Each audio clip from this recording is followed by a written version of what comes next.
खुलुमबाय आं जनालि बर' नोंथांमोनखौ गिबियावनो आंनि चेनेलाव बयखौबो बरायनानै लाग्रोनाय जाबाय।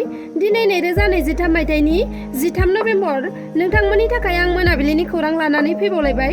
अन्नानै नोंथांमोना खौरांखौ जोबजासे नायलांगोन होननानै मिजिंथिबाय। बिदिब्ला खौरांखौ जागायदिनि। मैया दिवाली फोरबो रंजानाय बाजानाय सम। नाथाय बे रंजा बाजा समावनो गुवाहाटी नोगोरमानि गंसे एपार्टमेन्टआव सासे सिख्लानि गोथै देहा बोखांनो हादों।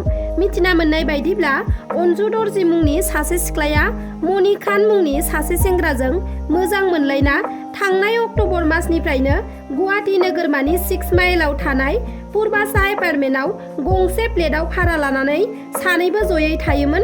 नाथाय थांनाय सनिबारखालि अनजु दर्जीखौ बिसनायाव थैना थानाय हालोदावसो बोखांनो हायो। ओरैहाय अनजु दर्जी थैनायनि उनाव मनि खाननि मबाइलाबो सुइच अफ आरो मानसियाबो खारखुमानानै दङ।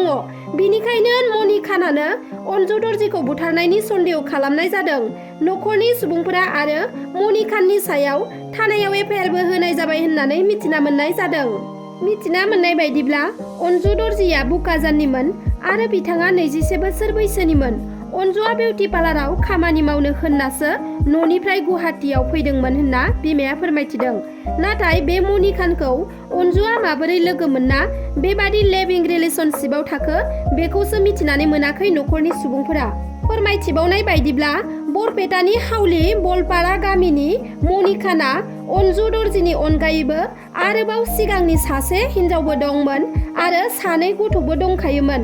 अब्लाबो अनजु दर्जीजों लिभिं रिलेशनशिपआव थादोंमोन मनि खाना। एपार्टमेन्टआव जुलि जाखानाय बिसि फिसाय होनना बुंना लादोंमोन सानैबो। नाथाय अनजु दर्जीया माबोरै थैखो बेखौ उनावसो मिथिना मोनसिगोन। अनजु दर्जी थैनायखौ 3-4 सानसो जानो हागौ होनना पुलिसआ फोरमायथिदों। दायो अनजुनि गोथै देहाखौ पुलिसआ पस्टमर्टम आनजादनि थाखाय GMCH मेडिकेलाव दैथायहरनाय जाबाय आरो खारखुमाना थानाय मनि खानखौ दिसपुर पुलिसआ नागिरगासिनो दङ। बर' हारिनि थाखाय गोजोनथाव खौरांदि सासे बर' फिसाया ग्रेन्ड ग्लबेल विनार बिमुं देरहासार जानो हानानै बर' हारिनि गोग्गानाय लाबोनो हादों। बर' हारिनि गाननाय जोमनायखौ मुलुग दरबाराव दिन्थिफुंनो थाखाय सासे आबादारिनि बर' फिसाया फेशन श'आव बाहागो लानानै देरहासार जानो हादों। बावैसो सिगां गवायाव जालांनाय mister and mister of India fashion श'आव ग्रेन्ड ग्लबेल विनार बिमुंखौ देरहानो हादों थरायना रिम्पि दैमारिया। बिथांजोआ उदालगुरि जिल्लानि सिङाव थानाय भगतपारा 1 नं माजगाव गामिनि थागिबि होननानै मिथिनो हादों। रिम्पि दैमारिया दासान्दि टंला गोजौ फरायसालिमायाव डिग्रीआव फरायगासिनो दं। बिथांजोनि बेबादि देरहासार जानो हानाया ओनसोलजों लोगोसे बर' हारिनि गोग्गानाय लाबोनो हादों। बिथांजोआ देरहाखांनायनि उनाव खौरांगिरिनि सोंनायाव बुङोदि खस्थ'जोंब्लाबो नाजानाय आरो गावनि फोथायथि थायोब्ला जायखि जाया खामानियावनो जाफुंसार जानो हायो आरो बयखौबो गावखौ गेजेन सानाजासे जायखि जाया खामानियाव नांथाबना नाजालांबाय थानांगौ होननानै फोरमायथियो रिम्पि दैमारि बिथाङा। जोबोद दुखुनांथाव जाथाय।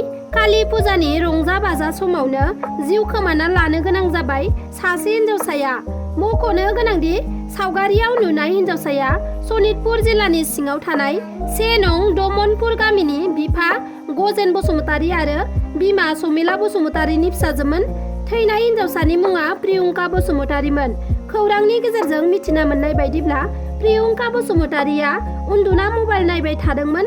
बे समावनो हरखाबै जिउ गोमायो। बेबादि हरखाबै माबोरै जिउ गोमाखो बेसो साननांगौ जानानै फैदों आरो बेबादि हरखाबै जिउ गोमानायखौ लानानै न'खरनि सुबुंफोरा सानस'नो हायाखै होनना फोरमायथिदों आरो थैनायनि जाथायाव माबाफोर जाहोन थानो हागौ होननानैबो सन्देह खालामनाय जादों। मानोना प्रियंकाया दाबसे गामियाव सुनिबार खालि सानजौफुनि 11 बाजियाव बन लायनो थांदोंमोन। बेनिफ्राय बन लानानै फैनानै न'आव दसे उन्दुनानै मबाइलखौ नायदोंमोन।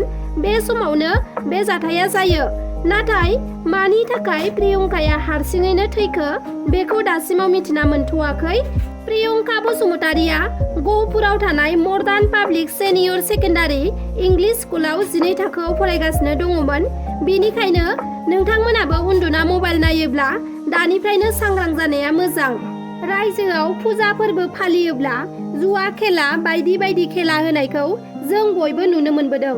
थिग बेबादिनो जुवा खेला होग्रा 2 जुवादारा पुलिसजों जुवा खेला होनायनि दायाव हमजायो। सुरुपेटा पुलिस थाना सिंनि गनकपारा गामिनि 37 बोसोर बैसोनि जितु दास आरो 33 बोसोर बैसोनि दिगन्त दास मुंनि 2 सुबुङा काली फुजानि मुङाव आयेन बेरेखा जुवा खेला होनानै बजालिनि पुलिसजों हमजादों। हमजानाय 2 सुबुङा जुवा खेला होनायाव बाहायग्रा मुवाफोरखौ थानायाव लाबोनायजों लोगोसे जुवादार 2खौबो थानायाव लाबोनाय जाबाय आरो बिथां 2खौ आयेन बादियै साजा होनाय जासिगोन होनना बजालि पुलिसा मिथिहोदों। बिनि अनगायैबो आरोबाव हादरसा सरकारनि बिथोन बादिनो बजालि पुलिसा मोनसे जाफुंसार हाबा मावनो हाबावदों। पुलिस बिफाननि गोख्रों संदाननायनि गेजेरजों पाटासार खुसि थानायाव केस नं 385/2023 आन्डार सेक्सन 454/380 IPC नि रेजिस्टार जानाय गोमानाय सनाफोरखौ संदाननानै पुलिसा मोननो हादों। सना खावनायाव लोब्बा थानाय 3 दुथां सुबुंफोरखौबो पुलिसा एरेस्ट खालामदों। सना खावनायाव लोब्बा गोनां हमजानायफोरनि गेजेराव मा जुवेलारि गलानि बिगोमाबो दं आरो बाक्सा जिल्लानि गबरथना रंदिया गामिनि बशिष्ट आलीखौबो हमदों होनना पुलिसा मिथिहोदों। फैबाय थानाय लकसभा बिसायख'थिनि गुदुं बारा बारगासिनो। बे समाव BPFनि गाहाय दैदेनगिरि हाग्रामा महिलारि बिथाङा फैबाय थानाय लकसभा बिसायख'थिखौ लानानै थामहिनबा फैगौ एप्रिल एबा मे दानाव जानो गोनां लकसभा बिसायख'थियाव BPF दोलोआ माबादि राजखान्थि गेलेगोन बेखौ लानानै रोखा खालामनानै होदों हाग्रामा महिलारि बिथाङा फोरमायथिदों दि ससियेल मिडियायाव BPF दोलोआ BJP दोलोजों एलायन्सआव थानानै बिसायख'थि खालामगोन होनना फोसावबाय थानाय बाथ्राया नंखाय। BPF दोलोआ रावजोंबो एलायन्सआव थानानै बिसायख'थिखौ गेलेनायनि थांखि गैया, हारसिङैनो गेलेगोन होनना बिथाङा खौरांगिरिफोरनि सिगाङाव बुंथिदों आरो फैगौ 30 नबेम्बराव बाक्सा जिल्ला सिमलायाव CWC नि जानो गोनां मिटिंआव जानो गोनां बिसायख'थिनि बाथ्राफोर सावरायलायनाय जागोन होनना BPF दोलोनि दैदेनगिरि हाग्रामा महिलारि बिथाङा बुंदों। चिरां जिल्लानि बेंटल गेटनि आखुजिया तामिल साखाथिनि राजा लामायाव बास आरो डाम्पारनि गेजेराव गिख्रंथावै लामा जाब्रबथाय जादों। बे जाब्रबथाया दिनै 1:30 बाजियाव जादों। मिथिना मोननाय बायदिब्ला सासे बोराय सुबुङा राजा लामाखौ बारस'नायाव डाम्पार गारिनि ड्राइभारा गारिखौ ब्रेक हमनाय समावनो डाम्पारनि उनथिंजाय फैबाय थानाय बासआ डाम्पार गारियाव सौग्रावनायाव बे जाब्रबथाया जायो। डाम्पार आरो बासआ गंनैबो सापागुरि फारसे थांबाय थादोंमोन। गिलु बालु बे सौग्रावलायनाय जाथायाव बासनि खर'आ बायख्रेबनायनि जाहोनाव ड्राइभार बिथाङा बासावनो फासिनानै थादोंमोन आरो बिथांनि आगदा आथिङा गोब्राबै जोखोम जादों। उनाव गोबां नाजानायनि गेजेरजों बासनिफ्राय बख'नो हायो बिथांखौ। नाथाय बासाव गाखोनाय दावबायारिफोरा रावनिबो जेबो खहा जायाखिसै। जाब्रबथाय जानाय बासनि नाम्बारा जाबाय AS 19C7427 आरो डाम्पारनि नाम्बारा जाबाय AS 26C9028। बास गारिया क'क्राझारनिफ्राय फैनानै बङाइगाव फारसे थांबाय थादोंमोन। बे समावनो बेबादि गिख्रंथाव जाथाया जानो मोन्दों। मैया देवालीनि रंजा बाजा सानाव उत्तर प्रदेशनि सिङाव थानाय मधुरानि राया थानानि बमा गला थामहिनबा दिवालीनि बमा बेरफुग्रा फाननाय बाजाराव हरखाबै अर नांखाङो। बे जाथायाव गं 15 बमा फानग्रा दखानफोरा अर खामनानै सेवहांगार जायो आरो बे जाथायाव सा 13 जन सुबुंफोरा अरजों खामजानानै गोब्राब जोखोम जायो। जोखोम जानाय सुबुंफोरखौ मथुरानि सिभिल देहा फाहामसालियाव दैथायहरना फाहामथाय होनाय जादों।